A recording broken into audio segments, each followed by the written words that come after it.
मैंने 2018-19 में एक फेसबुक पे पोस्ट लिखा था कि हर मिनट भारत में 33 बच्चे जन्म लेते हैं। मैंने एक मैगजीन में 2018 में पढ़ा है कि भारत में हर मिनट में, प्रत्येक मिनट में लगभग 33 बच्चे जन्म लेते हैं। तो मैंने सोचा इस अनुसार तो भारत में लगभग 50 से 60 हज़ार बच्चे पर डे पैदा होते हैं।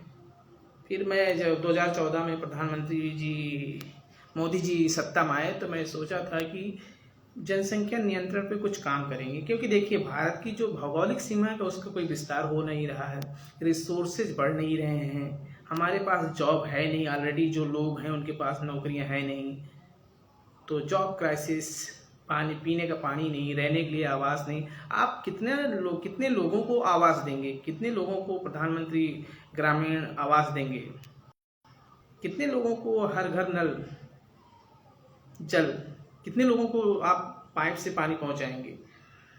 आप एक्चुअल जो समस्या है जनसंख्या नियंत्रण पे काम करें। चलिए आपको मैं एक गुड न्यूज़ देता हूँ। गुड न्यूज़ यह है, पहली बात तो गुड न्यूज़ एक मूवी आई थी, तो गुड न्यूज़ यह है कि भारत ने चीन को पीछे छोड़ दिया। किसमें छोड़ दिया आप लोग गेस करें। भारत क्या मिलिट्री के तौर पर चीन से ज़्यादा मजबूत हो गया? नहीं। क्या भारत की अर्थव्यवस्था चीन को पास कर गया, उससे आगे निकल गई? नहीं। चीन की अर्थव्यवस्था भारत की अर्थव्यवस्था से 4-5 गुना ज़्यादा है, मैन्युफैक्चरिंग हब है। तो भारत किस चीज़ में चीन से आगे निकल गया? भारत ने चीन से कहा भैया आप बहुत सारी चीज़ों में हमसे आगे हैं, मैं भी आपसे आगे निकल रहा हूँ। गुड न्यूज़ यह है कि भारत जनसंख्या के मामले में विश्व का सर्वाधिक जनसंख्या वाला देश हो गया है। अगर कोई बचपन में जीके लोग पूछते थे विश्व में सबसे ज़्यादा जनसंख्या किस देश की है, तो लोग कहते थे चीन। अब थोड़ा बदलना पड़ेगा, अब कहना पड़ेगा नहीं, हमारा भारत महान। भारत ने चीन को पीछे छोड़ दिया। भारत की अगर 2025 में देखा जाए तो मार्च अप्रैल तक 2025 में भारत की जो टोटल जनसंख्या, कुल जनसंख्या है वह है लगभग 146 करोड़, मतलब 1.46 बिलियन, 1 अरब 46 करोड़ है। 2011 के बाद भारत में कोई जनगणना हुई नहीं, तो इसका कोई ऑफिशियल डेटा भारत सरकार ने जारी नहीं किया, लेकिन बहुत सारे एजेंसीज हैं, जो अंतर्राष्ट्रीय एजेंसीज हैं, वो इसको कंफर्म करते हैं। एक एजेंसी है यूनाइटेड नेशन FPA करके, उसने भी कंफर्म किया कि भारत की जो 2025 के शुरुआत में भारत की जनसंख्या है वह है 146 करोड़, मतलब 1.46 बिलियन। यह एक बहुत बड़ी जनसंख्या है। भारत हर साल 2.6 करोड़, लगभग 26 मिलियन ऐड कर देता है भारत में। जो पूरे विश्व में, अगर आप सपोज करें पूरे विश्व में अगर 100 बच्चे पैदा होते हैं, पूरे विश्व में अगर एक साल के अंदर 1 जनवरी से लेकर 31 दिसंबर के बीच अगर देखा जाए कि कुल कितने बच्चों का जन्म हुआ पूरे विश्व में, तो अगर 100 बच्चे जन्म लेते हैं तो उसमें 20 बच्चे भारत के होते हैं। तो हम भारतीय इस सेक्टर में काफ़ी तेज़ी से ग्रोथ कर रहे हैं। अगर TFR, टोटल फर्टिलिटी रेट देखा जाए तो भारत का TFR है, टोटल फर्टिलिटी रेट 1.9। 2023 में जो रिपोर्ट आई थी, SRS रिपोर्ट आई थी, उसने बताया कि भारत की जो टोटल फर्टिलिटी रेट है वह है 1.9, जबकि 2021 में था 2.0, तो थोड़ा सा डिक्लाइन हुआ है।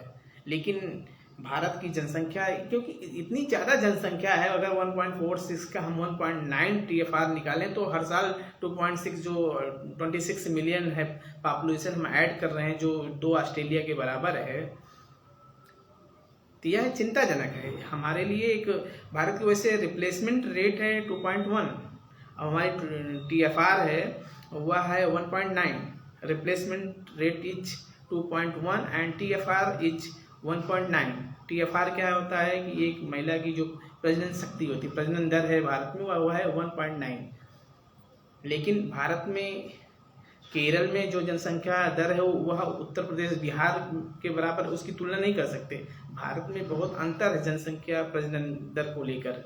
बिहार, नॉर्थ इंडिया, बिहार जो थोड़ा गरीब स्टेट हैं, जो कमज़ोर प्रदेश है, वहाँ पर जनसंख्या वृद्धि दर बहुत ज़्यादा है। कुछ राज्यों में तो जनसंख्या विस्फोट हो रहा है।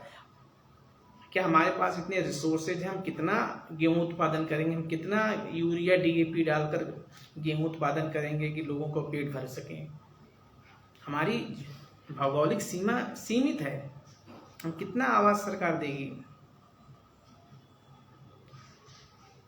अगर हम देखें तो भारत में पर डे 67,000 से लेकर 70,000 के बीच में बच्चों का जन्म होता है। अगर पर मिनट निकाला जाए तो 46-47 बच्चे हर मिनट पैदा हो रहे हैं।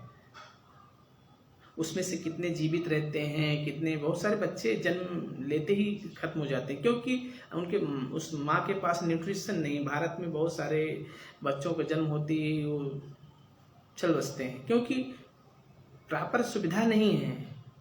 कोई ईंट के भट्ठे पे काम कर रहा है, कोई कहीं काम कर रहा है, मजदूरी कर रहा है और उनको सुविधाएं अवेलेबल नहीं है।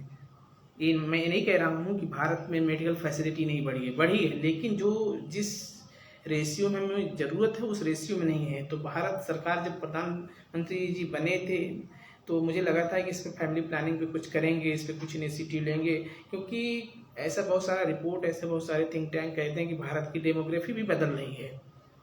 तो डेमोग्राफी को भी ध्यान रखना चाहिए सरकार को। परसीमन होने वाला है, लोकसभा के सदस्यों की संख्या बढ़ने वाली, यही पेच फंसा हुआ है कि नॉर्थ इंडिया की जनसंख्या अगर जनसंख्या के आधार पर होगा तो यहाँ के लोकसभा सदस्यों की संख्या बढ़ेगी, जबकि दक्षिण के राज्यों की संख्या सीमित है। उन्होंने अपनी पॉपुलेशन ग्रोथ रेट को मैनेज किया, कंट्रोल किया, नियंत्रण किया। अब उसका खामियाजा वो क्यों भुगते हैं? ये एक बड़ा डिस्प्यूट चल रहा है।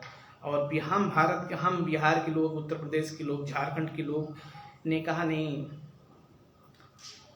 हम दो आने दो। तो यह जो जनसंख्या रेट है, ये एक्चुअली मैं वीडियो बनाने के माध्यम में नहीं था कि किसी को कुछ कहना है। एक्चुअली जब प्रशासन के लिए बड़ा चिंताजनक हो जाता है, कितने लोगों को आयुष्मान कार्ड देंगे, कितने लोगों को आप आवास देंगे, कितने लोगों को आप मेडिकल फैसिलिटी देंगे, कितने लोगों को एजुकेशन देंगे, और सबसे बड़ी बात कितने लोगों को रोजगार मिलेगा। अगर हर साल हम 2.5 करोड़ मान लेते हैं, वैसे तो 2.6 करोड़ है, 26 मिलियन है, लेकिन अगर हम 2.5 करोड़ भी मानते हैं तो 10 साल में 25 करोड़ जनसंख्या ऐड हो गई।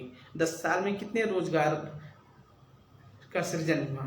गवर्नमेंट जॉब ज़्यादा तो है नहीं, प्राइवेट सेक्टर में भी जॉब ज़्यादा नहीं, क्योंकि भारत ने मैन्युफैक्चरिंग सेक्टर में कुछ क्या नहीं। तो सबसे ज़्यादा आप सरवाइव करने के लिए वो लोग क्या करेंगे?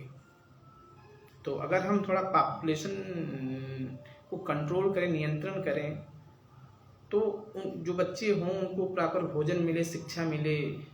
बहुत सारे बच्चे भीख मांगते हैं रोड पे, तो अच्छा नहीं लगता। उनके माँ बाप को सोचना चाहिए, उनके पास प्रॉपर कपड़े नहीं हैं। तो पॉपुलेशन कंट्रोल के लिए सरकार को भी कदम बढ़ाना चाहिए, क्योंकि जब एडमिनिस्ट्रेशन के लिए इस वीडियो का मुख्य उद्देश्य ये है कि प्रशासन के लिए बड़ा चैलेंज हो जाता है, कितने लोगों को कितनी सुविधाएं आवंटित की जाए, किस रेशियो में आवंटित की जाए। अब सोचना चाहिए कि नेशनल हेल्थ मिशन क्या रोल क्या कर रहा है, फैमिली प्लानिंग का क्या हुआ, और इन सब ने काम किया है, ऐसा नहीं कि नहीं किया है, लेकिन जितनी ज़रूरत है उतना काम शायद नहीं हुआ है। हमें और काम करना होगा। फैमिली पॉपुलेशन जनसंख्या विस्फोट जो भारत में हो रहा है, देखिए अगर 1.5 बिलियन हो जाएगा कुछ साल में, 1.5 साल में, तो लेकिन हम आगे क्या? हमारी पॉपुलेशन धीरे धीरे, जो आज युवा हैं कल बूढ़े भी होंगे, तो आज जो सबसे कहने के लिए सबसे यंग पॉपुलेशन है, एक दिन 10 साल 15 साल 20 साल बाद सबसे बूढ़ी जनसंख्या हमारे पास होगी। तो उनके पास वर्तमान जनसंख्या के लिए रोजगार है नहीं। तो हमें फैमिली प्लानिंग को मैनेज करना होगा और इनको कैसे एक सिस्टमेटिक वे में रोजगार की तरफ ले जाना होगा। और इनको हम कब तक, कितने लोगों को आवाज़ देंगे? तो एक प्रशासन के लिए, शासन के लिए, गवर्नेंस के लिए, गुड गवर्नेंस के लिए चैलेंज हो जाता है जब जनसंख्या जरूरत से ज़्यादा हो। मान लीजिए 100 रुपये हो और 10 लोगों में बांटना हो तो सबको 10-10 रुपये मिल जाएगा, लेकिन अगर वही 100 रुपये 1000 लोगों को बांटना हो तो फिर कैसे बांटेंगे?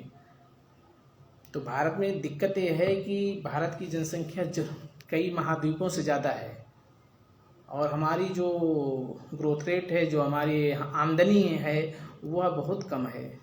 तो भारत सरकार को और भारत के नागरिकों को अपनी आर्थिक हैसियत, आर्थिक उन्नति के आधार पर फैमिली प्लानिंग करें।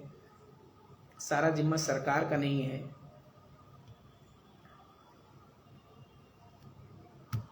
नहीं तो आप अभी गुड न्यूज़ दिए, फिर आप क्या क्या न्यूज़ देंगे।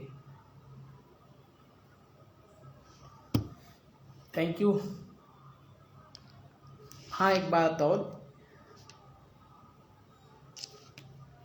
आप मेरे YouTube चैनल भारत की पाठशाला को सब्सक्राइब करें, लाइक करें, कमेंट करें, और कोई सुझाव है, कोई फीडबैक है तो आप दे सकते हैं।